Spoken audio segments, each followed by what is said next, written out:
Olá, meus amigos e minhas amigas, começando mais um Ponto de Vista aqui pela TV Santa Cecília, nesta segunda-feira, hoje dia 26 do mês de outubro. Praticamente o mês acabou, não é? Chegando aí novembro com ele. As eleições americanas primeiro, né? Quer dizer, do Trump, né? E do Biden no dia 3 e depois as nossas municipais aqui. São importantíssimas, não é? Não que a americana não seja, eu até acho que a eleição americana é tão importante que o mundo inteiro devia votar, dada a importância, né, do presidente americano para o mundo. Mas as nossas eleições estão muito próximas no dia 15, como era antigamente, depois com a vinda do segundo turno, o advento do segundo turno, veio para outubro, mas sempre foi no dia 15 de novembro. E esse ano, por causa da pandemia, a gente volta para 15 de novembro. Falando em pandemia, chegamos a 157.163 vidas perdidas pelo Covid. E muita gente não usando máscara, muita gente na rua, vindo para cá hoje pela orla, né? Eu notei que de cada 10 pessoas, sem exagero, 2 ou 3 não usavam máscara. Isso na orla da praia. E isso é um número absurdo, se a gente pensar que 2 pessoas em 10 não usam, 20% não usando, não é? Então, a pandemia não acabou não, gente. Tem muita gente morrendo e a gente tem que colaborar com isso. Programa de hoje eu recebo a deputada federal Rosana Vale. Prazer recebê-la aqui, deputada. Boa tarde, eu agradeço o convite, uma boa tarde a todos que nos acompanham. Estou à disposição para a gente tratar dos assuntos nacionais e também da nossa região. Que bom, que maravilha estar aqui com a deputada Rosana Vale hoje para a gente falar das coisas da nossa terra, né? Da nossa gente. E conosco também, cientista político, meu amigo, não é? Fernando Chagas. Boa tarde, Fernando. Boa tarde, olá a todos, principalmente aos nossos telespectadores. Se a deputada permitir, só dar uma pitadinha antes de falar da nossa região. Aliás, a deputada tem trazido muitos benefícios aqui para a nossa região. A deputada tem me perguntado muito sobre a inflação, tá? A inflação de alimentos. A inflação de alimentos, ela está ocorrendo e vai ficar assim até janeiro, fevereiro do ano que vem. Por quê? Por causa da entre-safra, do auxílio emergencial e principalmente as exportações. Então, arroz, feijão, óleo de soja e carne vai ter um aumento realmente ou manter um preço alto até janeiro e fevereiro. Isso significa que a inflação vai disparar? A inflação não vai disparar, é pontual. É que, deputada, infelizmente, quando mexe na alimentação, 30% das pessoas de baixa renda gastam o seu orçamento com alimentação. A classe média é 20% e a classe mais alta 10%. Impacta muito, principalmente nas pessoas com renda mais baixa. Mas não vai explodir a inflação vai se manter controlada de uma forma geral. Infelizmente, está pegando justamente naquilo que é mais necessário para a classe de mais baixa renda. Vem na terça e quarta-feira o Copom se reunindo para decidir se a taxa de inflação continua em 2%. A taxa de inflação vai continuar de 2% até meados do ano que vem. Aí nós vamos ver como o Banco Central vai se comportar. De acordo com a inflação, vai aumentar a taxa de juros ou não vai aumentar a taxa de juros. Mas, por enquanto, infelizmente, a população de mais baixa renda vai sofrer com o aumento da alimentação. Bom, a deputada pode falar desse assunto aí, até porque as pessoas cobram muito, né? O preço inclusive do arroz. O arroz é o que mais. O arroz tem pano para manga para todo lado, né? Mas as coisas sobem muito e claro que é cobrada, né, deputada? Exatamente. Sempre. A população, quando a gente aumenta os alimentos, a gente afeta a vida de todo mundo e principalmente os mais carentes. Mas é um reflexo dessa crise que nós enfrentamos e que o mundo inteiro enfrentou, né? O Brasil até que está conseguindo, né? Teve o auxílio emergencial que sustentou aí muitas famílias que perderam, né, sua fonte de renda. Estamos discutindo no Congresso agora a prorrogação ou não desse auxílio, quanto que vai ser, mas o Brasil tem enfrentado, os segmentos da sociedade arcaram aí com os prejuízos, os microempresários, e agora a gente tem que estudar o que vai ser feito, porque saiu dinheiro dos cofres públicos, né? E a gente precisa reaquecer a economia nesse pós-pandemia. Só para aliviar um pouquinho aqui, porque o programa de hoje a gente vai falar de muita coisa com a deputada. A senhora fica muito à vontade aqui na bancada, né?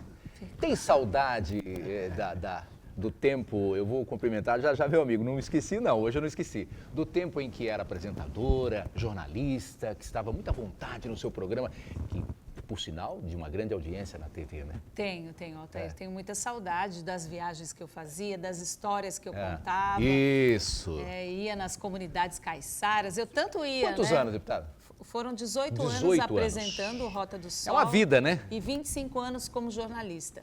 Eu tenho saudade, mas eu sei também que foi uma missão que eu faço com muito orgulho, que a população me deu, de representá-los, né? Representar todos os moradores dessa região lá no Congresso. Então, eu estou cumprindo com muita coragem e com muito orgulho. Tenho certeza disso. Deixa eu cumprimentar meu companheiro de todas as tardes aqui, jornalista Marcos Santana. Boa tarde, Marcos. Boa tarde, Altair. Boa tarde, deputada. Boa tarde, Fernando. Boa tarde que nos acompanha em casa.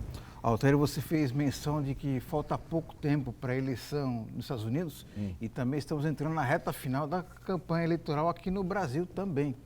E faltando praticamente 3 semanas para a eleição de 15 de novembro, e o que a gente vê é muitos candidatos a usarem práticas antiquadas de fazer política, de fazer propaganda eleitoral, que na prática o resultado que eles têm é emporcalhar a cidade, distribuindo os santinhos ficam ali pelo chão. E uma coisa, uma poluição visual que me incomoda bastante também, são os tais os lambi-lambis, né? Que são recursos proibidos pela lei eleitoral, que precisam ser coibidos.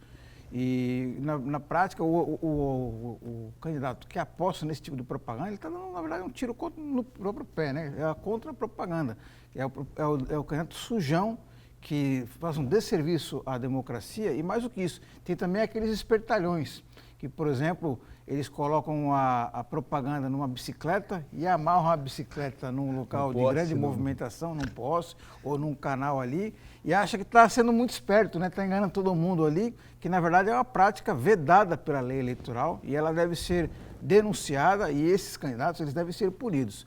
E aqui eu faço um lembrete de que o eleitor, o cidadão que vê uma propaganda irregular, em lambi-lambi, uma distribuição irregular, colocando a bicicleta no local indevido, esse tipo de artimanha, ela pode sim, essa irregularidade deve ser denunciada para a Justiça Eleitoral, recorrendo a um aplicativo do TSE chamado Pardal. Você baixa o aplicativo, você faz a sua denúncia, ou então encaminhando diretamente à Procuradoria, ao Ministério Público Eleitoral. Eu acho que o eleitor brasileiro já tem um grau de maturidade muito grande e não pode admitir esse tipo de propaganda que emporcalha a nossa cidade.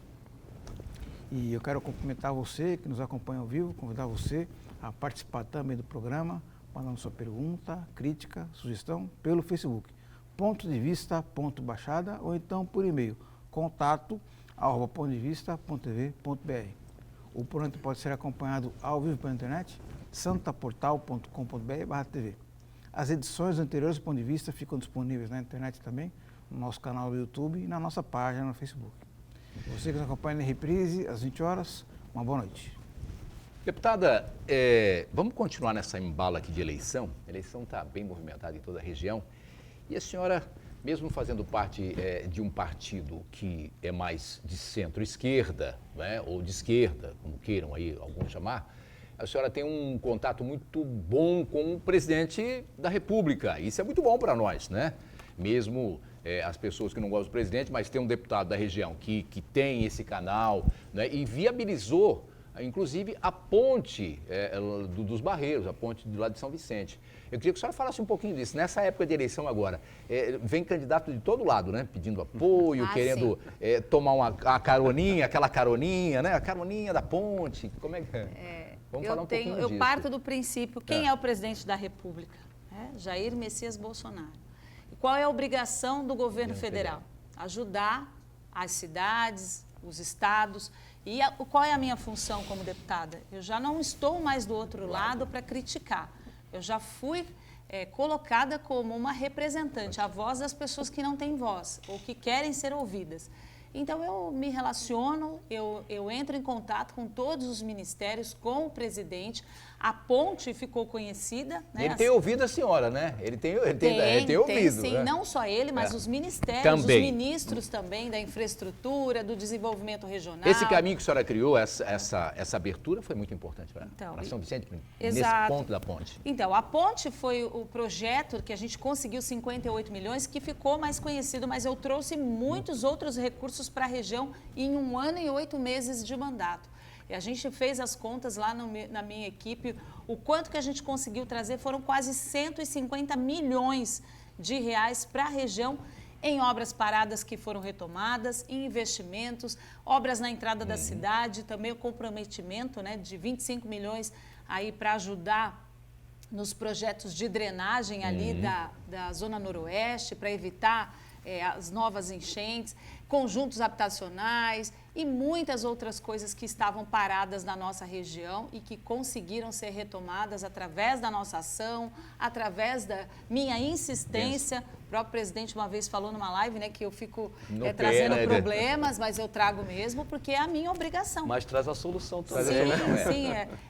As pessoas às vezes confundem. Qual é o papel de um deputado? O papel do deputado é esse que eu estou fazendo, é votar as leis e propor leis que eu acredito que vão ser boas para o desenvolvimento do nosso país e para os brasileiros e cobrar as ações e o olhar, né, do governo federal, no meu caso, que eu sou deputada federal, para a nossa região. E eu tenho feito. Não tenho escolhido cidade, não tenho escolhido partido. Eu tenho abraçado os problemas do Vale do Ribeira, que eu represento e que eu conheço. Que é uma eu tenho uma população vantagem. muito Deu para conhecer bastante, né? Conheço o Vale, conheço as cidades do litoral, os problemas e conheço a Baixada. Então, para mim, é mais fácil apresentar esses problemas. Eu falei da Ponte dos Barreiros porque tem muita gente pegando carona, né? Sim. E muita gente querendo ser o pai da criança. Quando a criança é bonita, é uma maravilha. Todo mundo é pai, né? É Não verdade. Eu toquei nesse assunto porque é bom deixar claro aqui que foi realmente um esforço da deputada Rosana Vale que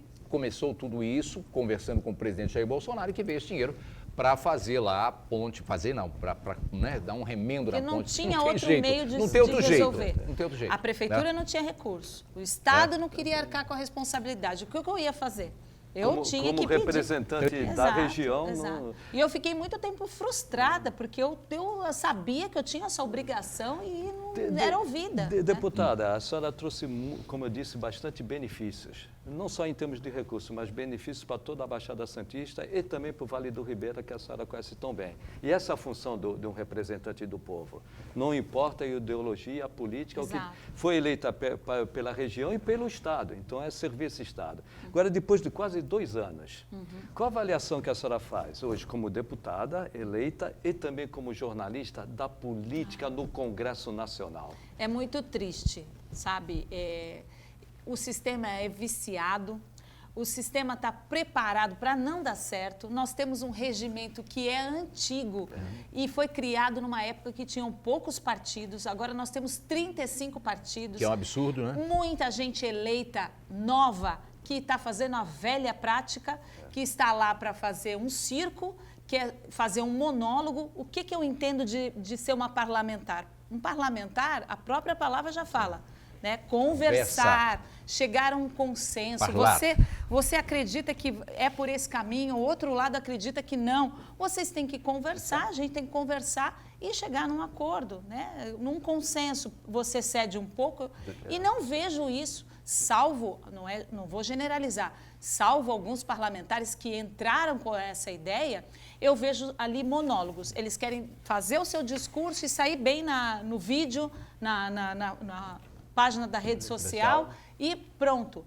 E não é assim, a gente precisa mudar muito.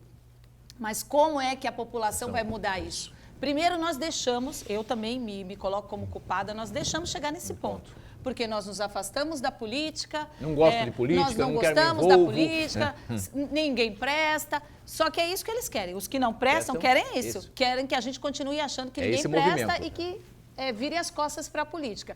Enquanto nós tivermos essa atitude, vai ficar desse jeito. Como é que vamos pressionar? Tem muitos projetos lá que acabam com os privilégios, o fim do foro privilegiado, a prisão em segunda instância. Tem ótimos projetos que o povo queria, eu quero que vote esse. Mas por que não vota?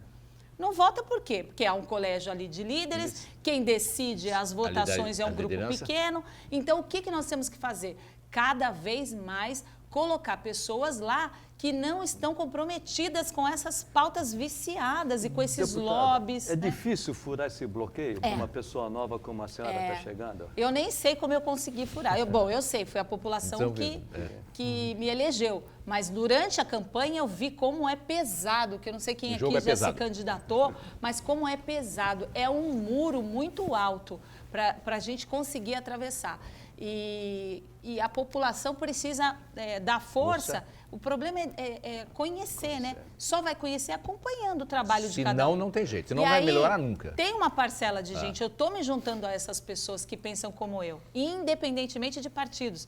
É uma pauta suprapartidária, que é pessoas que estão lá, olha, eu quero bem, eu não estou comprometida nem com o lado A, nem com o lado B, eu não estou comprometida com a empresa, eu quero o que eu acredito que é o melhor para o brasileiro. A gente pode não concordar em algumas questões, sim, mas essa é a função do parlamento. Essa é a função, exatamente. Eu fico assim, a senhora colocou, eu vou passar a palavra ao Marcos já, mas eu fico assim muito indignado quando eu ouço das pessoas que ninguém presta, político ninguém presta, é tudo ladrão. Olha, tem ladrão no meio médico, eu já falei aqui que tem jornalista que não presta, nossa, como tem, né? E um monte, tem engenheiro que não presta e tudo é assim. Agora, não dá para você jogar todo mundo na vala comum. Quando você faz isso, você vai realmente proteger quem não presta. É isso que eles querem. E prejudicar os bons, porque os bons, eles desistem no meio do caminho, porque a pressão é tão grande, você entra com o coração lá, porque a política, eu entendo assim. Se decepciona de uma certa forma? Muito. Quantas vezes eu não me decepcionei? E vocês falaram no começo, eu tenho saudade do Rota do Sol. Quantas vezes eu não falei assim, meu Deus. Por que eu não fiquei lá? Mas o apoio das pessoas... Cadê meu microfone? Cadê meu microfone? Mas o apoio das pessoas é que me motiva, sabe? Eu também sou movida por desafios. O jornalismo é meio idealista, né? É meio político, né? É muito perto, né? É muito perto. Quando o jornalista faz o jornalismo sério, que persegue a verdade, já faz política, ele já não faz a boa persegue política. Pessoas que perseguem a verdade, aí eu acho que se assemelha à boa muito política. Perto. Pois não, Marcos Santana?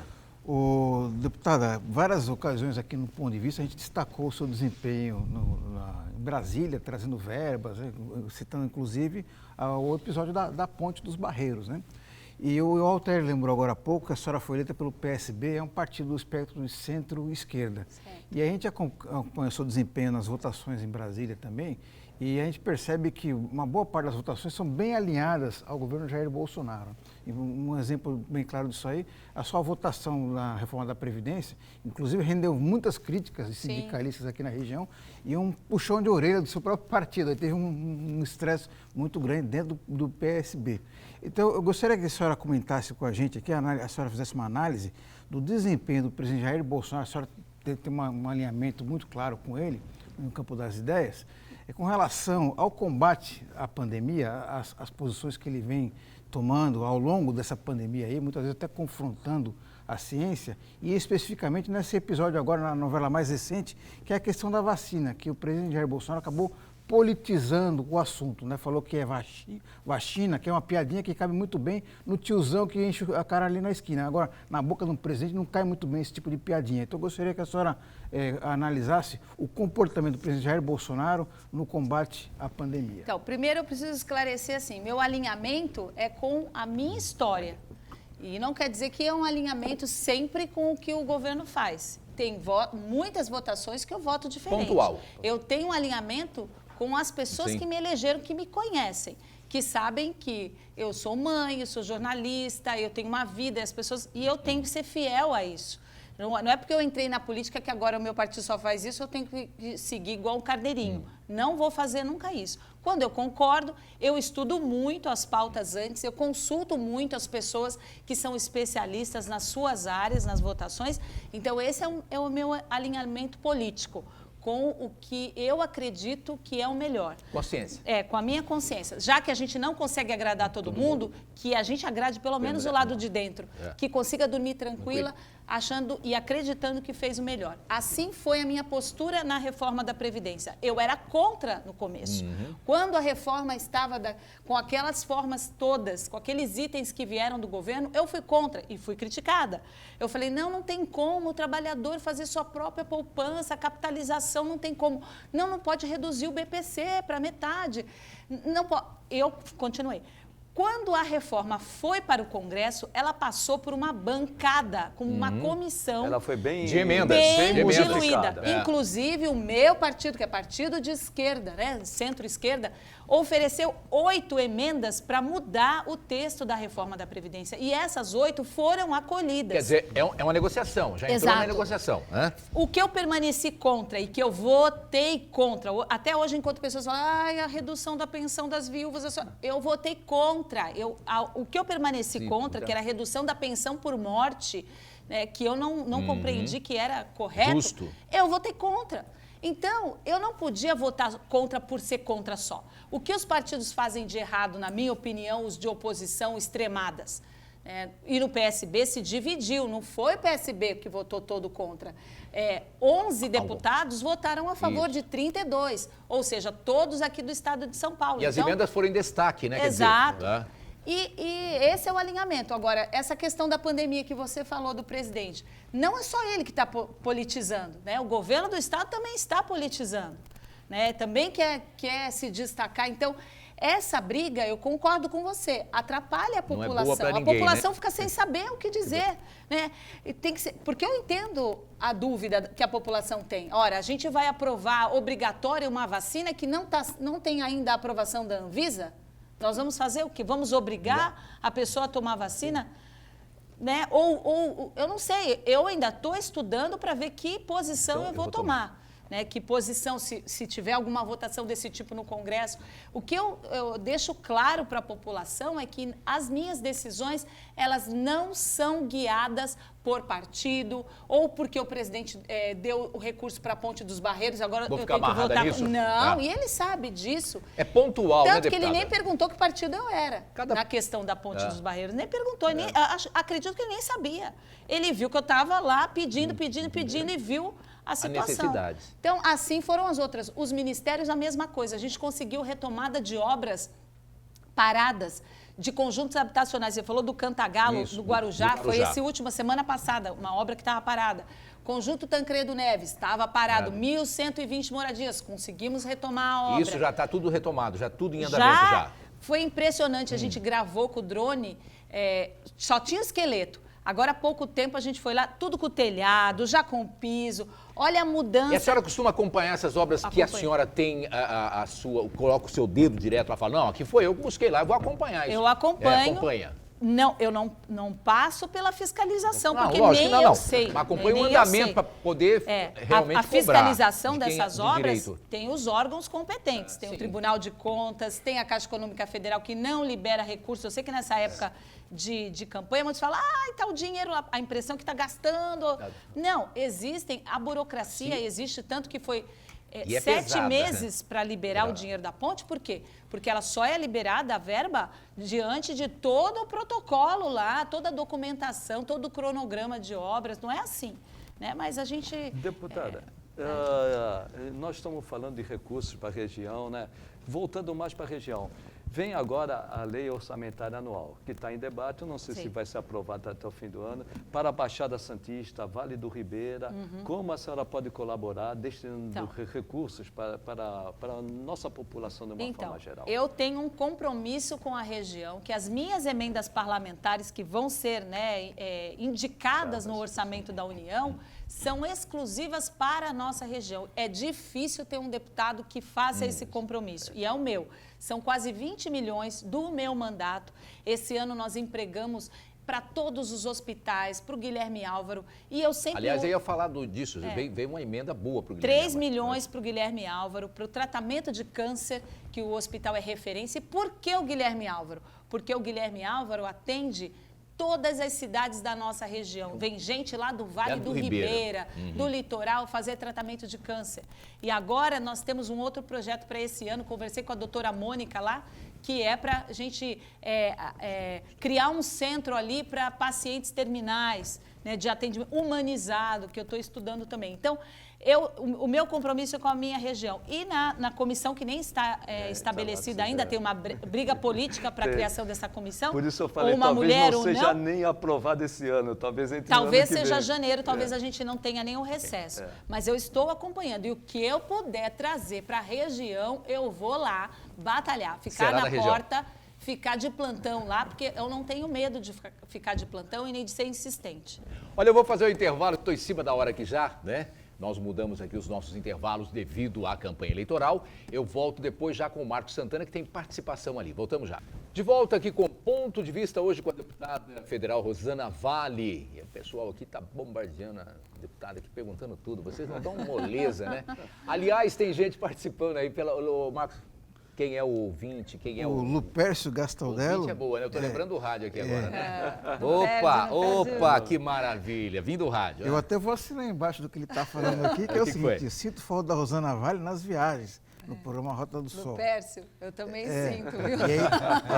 E aí ele complementa aqui, Rosana, ele fala assim, até acho ruim ela estar no meio de uma quadrilha. Espero que ela consiga mudar algo. Eu sinto falta também. Mas uma coisa eu posso falar, Lupércio, tem gente boa na política também, é como o Altair falou no início.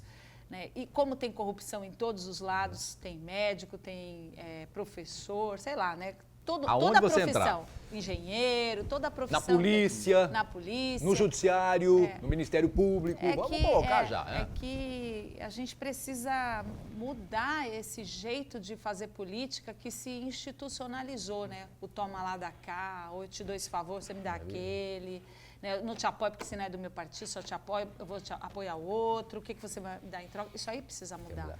Né? E só vai mudar quando a gente tiver mais pessoas pensando dessa forma, que política é missão, tem que gostar de gente. É duro fazer política séria, né? É difícil, mas tem que gostar de gente, tem que fazer com o coração. Quem foi que disse que política, né, é dessa forma que ela está aí? E sem política não se resolve nada. Exato, mas, por outro lado, tudo é político. Deputada, se critica muito o deputado, o senador, o vereador, se critica muito até principalmente o executivo, sinto muito isso. Sim. Mas o que eu vejo, por outro lado, a população participa pouco. Eu vou dar um exemplo.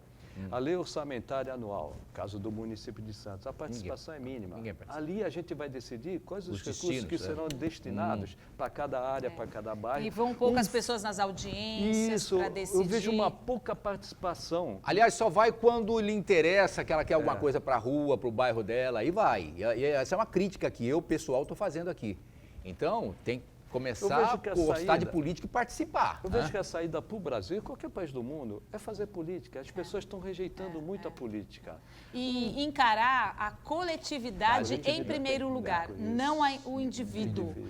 Os países que conseguem se desenvolver e ter maior projeção, eu visitei muitos países, mais de 30 países, são países que priorizam. O coletivo está em primeiro lugar. Não é um emprego para o meu primo, do amigo, tal, por isso eu vou votar nesse vereador. Isso é o individual, isso colabora para a política ficar do jeito que ela está. Mas é o coletivo. O bem de todos, o bem comum precisa estar em primeiro lugar. Isso, a pessoa quer uma vaga no hospital. A gente sabe, é difícil arrumar uma vaga, tem o sistema CROSS e tal. Mas a partir do momento que você quer dar um jeitinho, passar na frente do outro, você já está priorizando o seu individual não o coletivo. É o jeitinho brasileiro. É duro falar né? isso. É o jeitinho brasileiro. Mas as pessoas são assim. Né? E agora? Mais uma pergunta? Uma pergunta minha agora, Altair. Rosana, a sua atuação foi decisiva para viabilizar a reforma lá na Ponte dos Barreiros, né? Todos nós reconhecemos isso. E era uma verdadeira lenda urbana ali, né? Está se tornando um verdadeiro drama dos moradores, não só do São Vicente, mas da região de modo geral. E outra lenda urbana muito grande e histórica é a ligação seca entre Santos e Guarujá. Temos aí um projeto de ponte da Ecovias e temos aí um outro projeto também, o túnel submerso, ligando as duas partes entre Santos, as duas margens, Santos e Guarujá. Esse novo projeto, esse novo traçado, que inclusive tem até um movimento encampado por várias entidades, inclusive empresários, é o tal do voo de túnel, que esse novo traçado prevê que as duas entradas e saídas das duas margens estão em áreas federais. Então, portanto, seria uma obra federal. Então, eu gostaria de saber da senhora, já que a senhora tem um trânsito muito grande com o presidente Jair Bolsonaro e o nosso ministro da Infraestrutura, que, aliás, é um dos ministros que fogem à regra do governo Bolsonaro, que é um ministro muito eficiente, então muito sensível às questões de logística e mobilidade urbana no país. O que a gente pode esperar da senhora em relação a essa obra, que é tão importante e é histórica, a necessidade de que ela seja viabilizada? Então, eu já falei até sobre isso numa reunião essa manhã. Eu estou trabalhando, eu também entendo que a ligação seca vai ser um divisor de águas, né, para o progresso tanto do Porto como da Baixada, de forma geral. Eu estou lutando por isso, eu já enviei, e tenho conversado ainda hoje, falei com o secretário nacional de Portos, pelo WhatsApp. Eu enviei um ofício para o ministro Tarcísio falando, porque a gente está em discussão do processo de desestatização do Porto de Santos. Qual é o modelo que vai ser utilizado, porque a gente entende que as decisões não podem ficar lá em Brasília. As decisões precisam ser tomadas aqui na nossa região, ou por uma comissão tripartite, qual é o modelo landlord, o que eles querem fazer. E o BNDES está fazendo um estudo que vai entregar até o primeiro semestre do próximo ano. Então, eu pedi e eu estou tendo resposta positiva que nesse pacote de privatização esteja inserida a construção do túnel. Por quê? A gente fala de ponte. O governo Dória fala que a ponte já tem recursos, que é da Ecovias, renovação do contrato. Mas o Porto não quer a ponte porque ela vai inviabilizar a expansão do Porto para o outro lado. Ela vai barrar ali a expansão. Então, não tem dinheiro para o túnel, mas eles não querem a ponte. Então, o que a gente tem que fazer? Inserir essa contrapartida da construção do túnel no processo de privatização. O ministro é favorável, já conversei com ele sobre isso. A gente precisa fomentar e pressionar. Já tem um estudo sobre isso, do custo disso hoje? É maior do que o custo da ponte, mas não é o dobro, que nem se falou. Tá. Um era 5 bilhões, outro 2,5. Não é isso. Né? É um pouco há uma diferença, claro, para mais. É um pouco mais, mas nós temos condição de inserir. O governo vai dar a direção do que vai ser feito, de como vai ser esse processo de privatização da administração portuária. E o que a população precisa entender, não é... O porto já está privatizado. As áreas do porto, os terminais, já estão privatizados. O que a gente está falando agora é da privatização da administração desse condomínio. Imagine o porto, um condomínio, a administração desse condomínio. Então, para a população, eu tenho defendido muito o Porto, eu sou presidente da Frente Parlamentar em Defesa do Porto de Santos, estou acompanhando, vejo no novo presidente da autoridade portuária, o Fernando Biral, uma pessoa competente. Nós temos que comemorar, porque o Porto viveu uma época muito dura de indicações políticas, de loteamento das áreas do Porto e dos cargos do Porto, e agora nós estamos num novo momento, onde a administração está focada numa administração técnica. Isso é para a gente comemorar. E vamos esquecer aqueles presidentes presos, aquela troca, né, que a gente vê. Tem que falar a verdade, não é? Estamos aqui para falar, nós já tivemos algumas peças aqui no Porto de Santos presidentes que deveriam ser execradas em praça pública. Que não eram de Santos. Que não eram de Santos. Não. E não sabia nem onde era o mar, né? o porão do navio. Deputada, nesse plano de privatização da administração, tem um modelo em Roterdã que o município participa. Sim, tripartite. Isso. Qual a possibilidade, nesse modelo, o município também participar? Embora eu defendo isso, eu defendo. E já defendia antes como jornalista, de tantos fóruns que eu participei. Eu visitei Roterdã, visitei os principais portos do mundo e a gente sabe que é um modelo que dá certo e que a gente tem que fazer discussão, pleitear. O ministro está aberto, isso é o mais importante, ele está aberto a essas negociações. Eu não percebo nele nenhum... Ainda há tempo dessa administração tripartite, o CAP, o Conselho de Autoridade Portuária, que foi um órgão que perdeu o poder deliberativo, ele se tornou só consultivo e atrapalhou muito, centralizou ainda mais as decisões em Brasília. Então, eu tenho um projeto de lei para que o CAP, que é o Conselho de Autoridade Portuária, que é formado por representantes dos trabalhadores, dos empresários, da sociedade, do município, para que ele atue e participe, tomando assento nas decisões, né, do que for modificado no Porto. Esse é um projeto de lei, a volta do poder deliberativo do CAP. É um projeto meu. Deputada, tem uma outra questão também, muito ligada à Baixada toda, como um todo, que é o laudêmio. Eu escuto essa coisa do laudêmio há tanto tempo e ninguém consegue dar um jeito no laudêmio. Aliás, o presidente falou na sua campanha que ia dar um jeito nisso, até hoje não deu. Mas a gente precisa dar um jeito no laudêmio, porque não é possível mais continuar com isso, né? É o imposto da época do Império, que é injusto, a gente sabe disso, que não afeta só as áreas que estão próximas ao mar. A praia, aqui nós temos o exemplo da Zona Noroeste. No Brasil tem mais de 500... A área continental tem a área continental de São Vicente tem muito de... Isso. Né? São 500 mil imóveis no Brasil que acabam pagando laudêmio e as pessoas não têm recursos para pagar e aí fica aquele contrato de gaveta porque você não pode regularizar. Quando eu assumi o mandato, eu falei, eu quero acabar com esse laudêmio. Vamos lá ver o que fácil, né? O que a gente faz para acabar com esse laudêmio. Aí eu vi, tem muitos projetos já no Congresso, de senadores, de deputados para acabar com o laudêmio. Por que não acaba?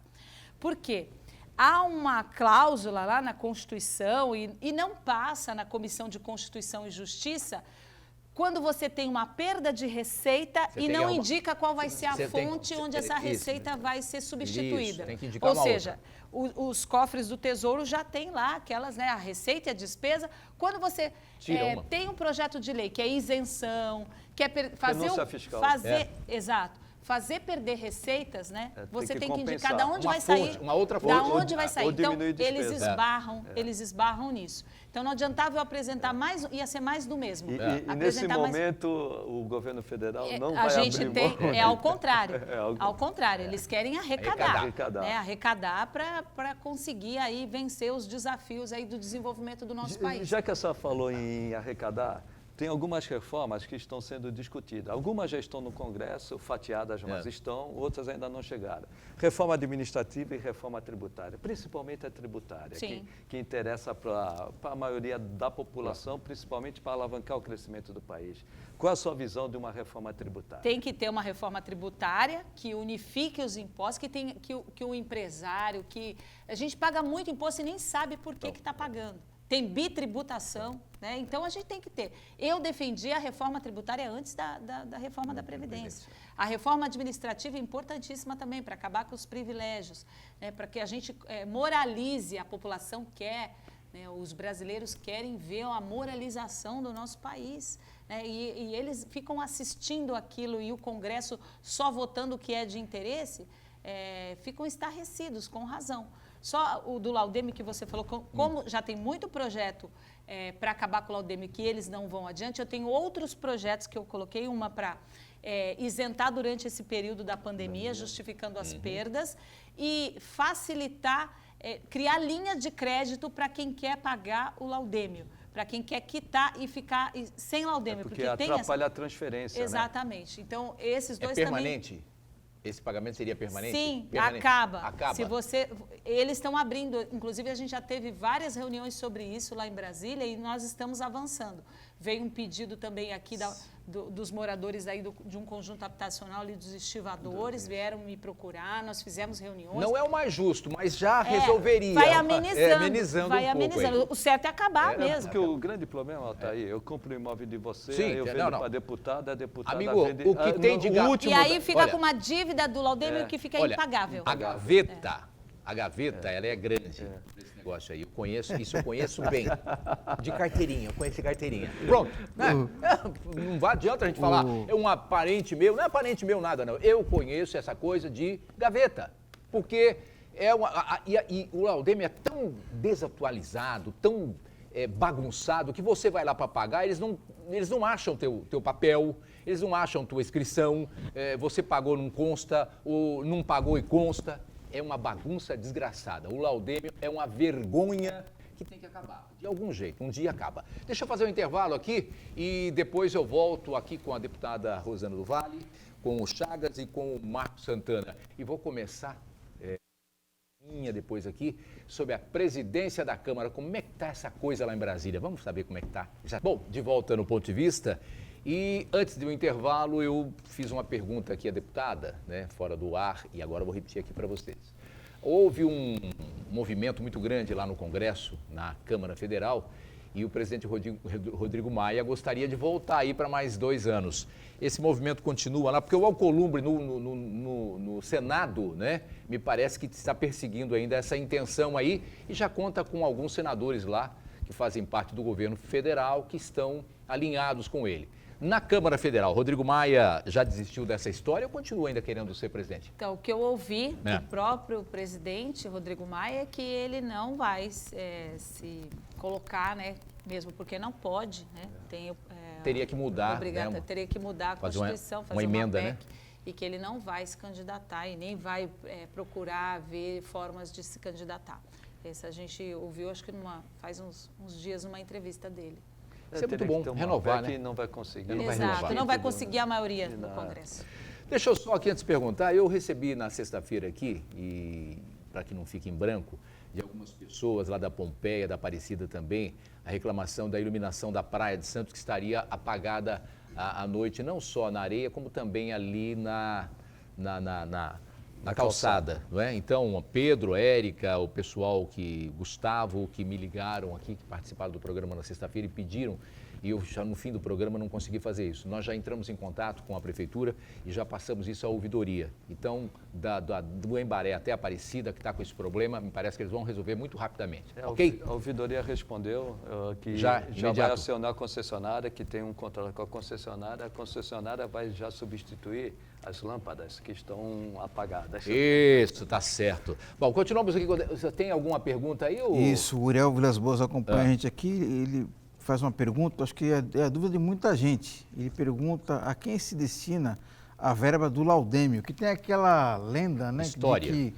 a arrecadação do Laudêmio... Vai para a família, né? Real. Imperial, né? Orleans e Bragança?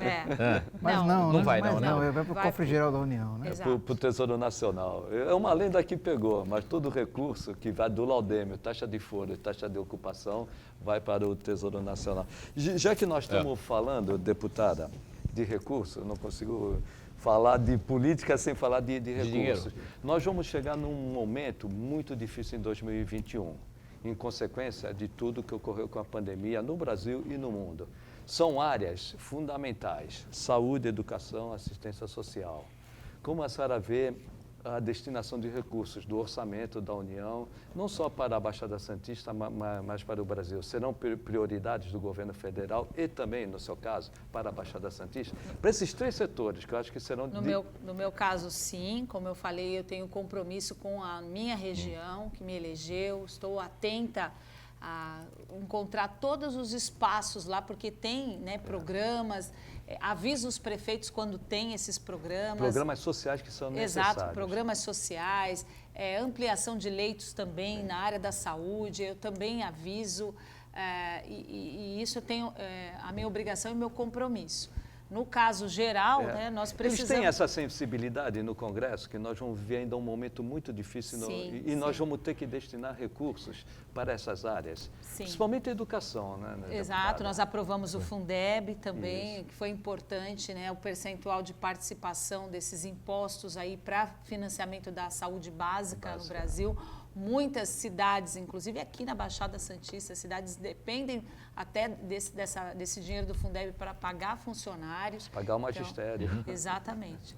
E eu estou lutando também com isso. Eu fiz parte da comissão que aprovou o Fundeb da deputada Dorinha, que foi uma grande vitória do ano que... Realmente foi uma grande vitória.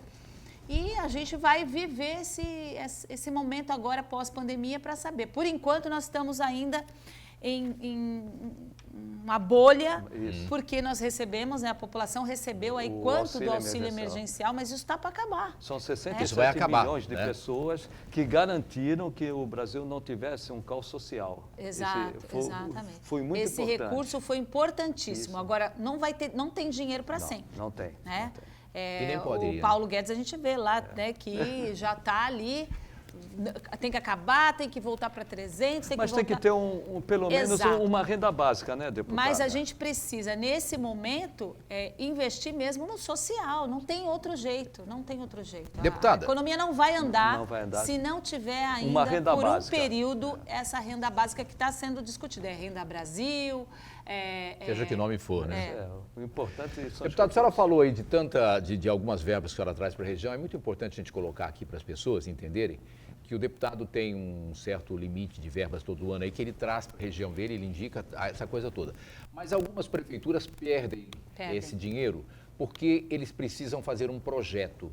E hoje não sai dinheiro se não tiver os projetos aprovados, não é? Agora, muita prefeitura perde isso porque é muito desorganizada, né? Tem gente aí que parece que não está brincando com isso, né? Quer o dinheiro, mas não corre atrás, né? Exatamente. Isso é que eu fico no pé. No meu dinheiro lá que é destinado através do meu mandato, não vai perder, porque se não tiver projeto, já passa para outra cidade. Para outra cidade. A gente tem um grupo lá, primeiro, para estudar isso. Eu distribuí uma cartilha no começo do mandato para as instituições. O que eu percebi aqui? Alguns deputados, era uma prática dos deputados, ou, sei lá, a ação mesmo, que eles entendiam que ser o correto. Davam muito recurso, por exemplo, o deputado tem 20 milhões, aí dá 5 milhões para o Hospital X, 5 milhões para o Hospital Y, acaba. Faz 4 emendas, dá 5 milhões para cada um e acabou. Eu não fiz isso. Eu dividi as minhas emendas e estudei as necessidades. Por exemplo, o terceiro setor, que são as entidades assistenciais, que há muito tempo não recebiam emendas federais, passaram a receber através do meu mandato.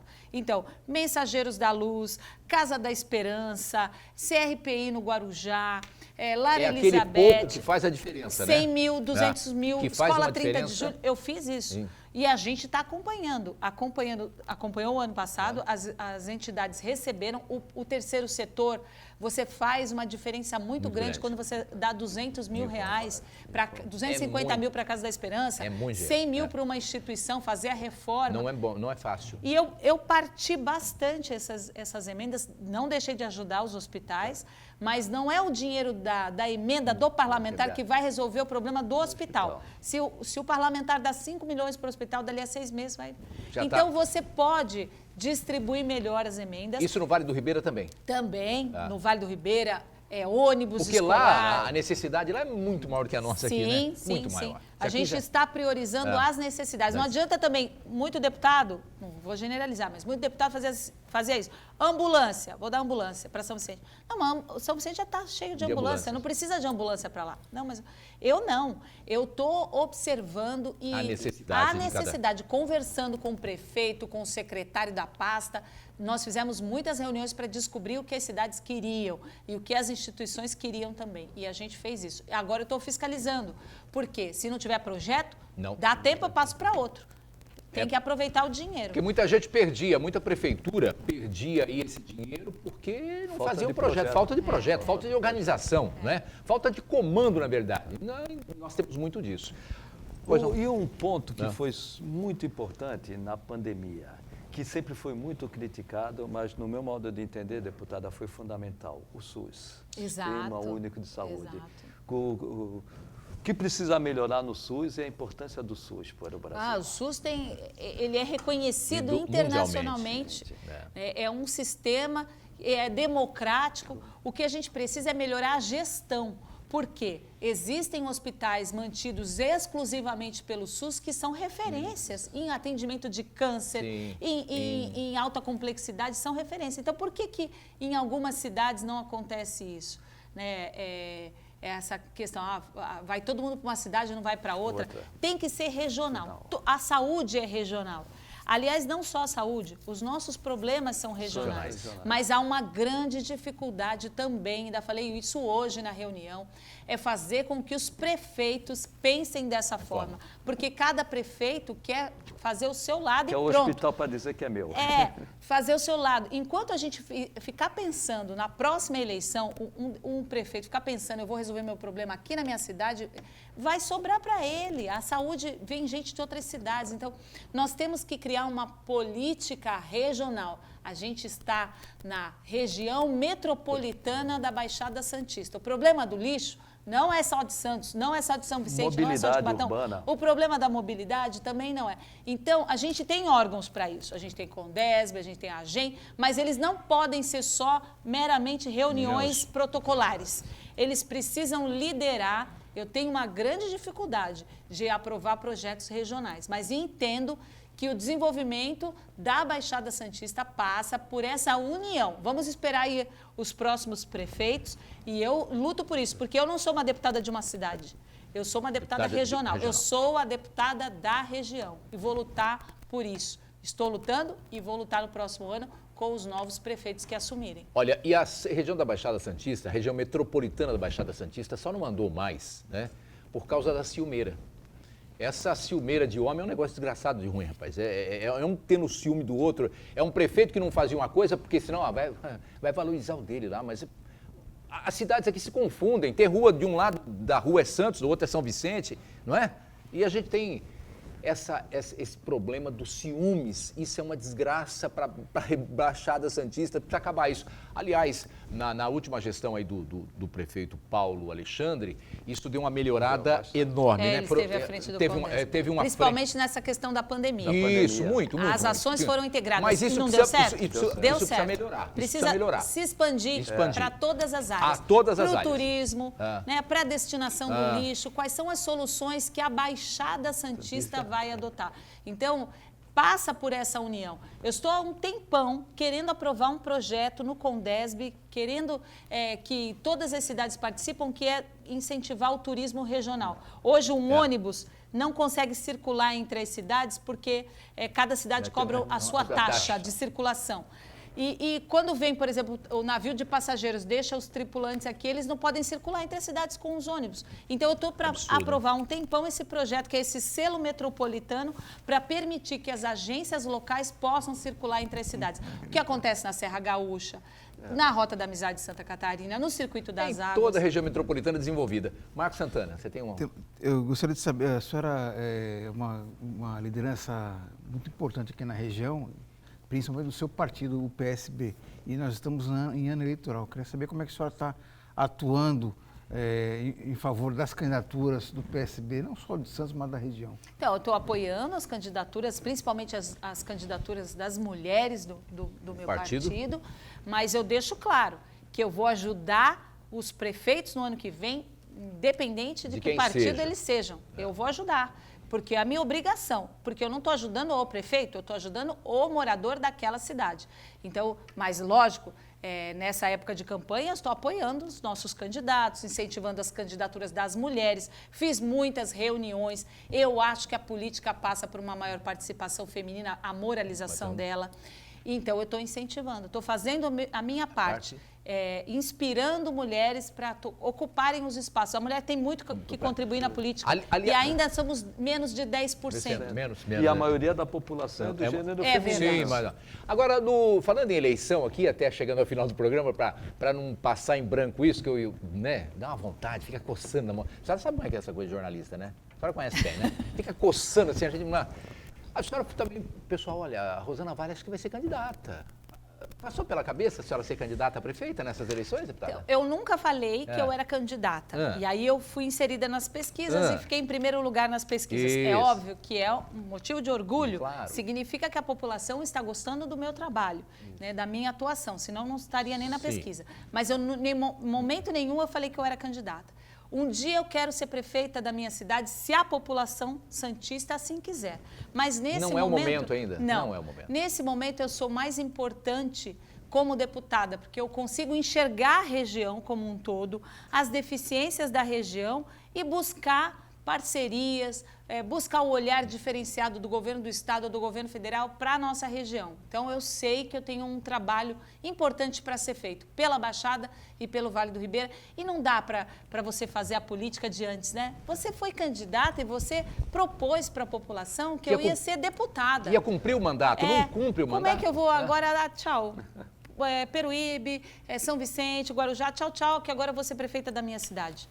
né? Não é assim, né? Eu tenho Fica muito difícil ainda... de Rosane, o explicar, né? curioso, tem gente que critica o contrário, né? Agora, por que você não é candidato? Aconteceu com você. Tem essa coisa, O essa Kenny cobrança. Mendes também teve essa cobrança, né? Você sabe que as pessoas falam assim, não foi candidata por quê? Será que levou dinheiro para não ser candidata? falam, né? Não, Outro dia falaram pro Eu meu falo, marido. mas Não, e no caso dá. da deputada... Outro dia falaram, E não é levou não isso. sei quanto. não é isso, quanto ganhou? Mas então não dá para ser...